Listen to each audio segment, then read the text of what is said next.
Hi, I'm Alec from TrailBoss. Today I want to walk you through the basic components and the assembly of our traditional tool line, crew tools.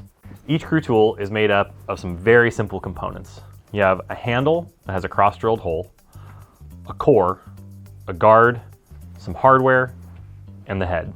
For the assembly itself, you'll need a little bit of blue Loctite and a 5 and 6 millimeter Allen key. Assembly begins by taking your handle and inserting the core with the rounded edge going into the handle first. Try and line up the tapped holes in the core with the cross hole in the handle. Then go ahead and slide your guard on. Now you're ready to slide the head on.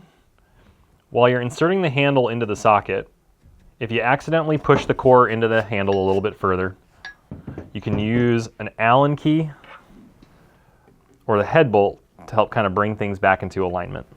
Once you've got things loosely aligned, go ahead and slide your guard on.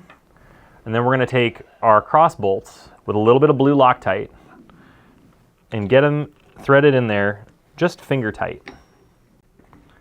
Now, once you have your cross bolts in, just finger tight, you're going to take the head bolt, again, with a little bit of blue Loctite and thread it in.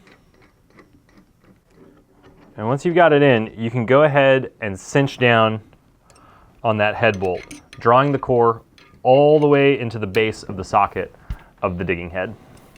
This is going to give you the most strength and support out of your handle. And once that's done, you're just going to go back to your side bolts and just nip them up tight. Just like that, you've got a fully assembled crew tool, ready for hours of digging. Now we should probably go and get to that.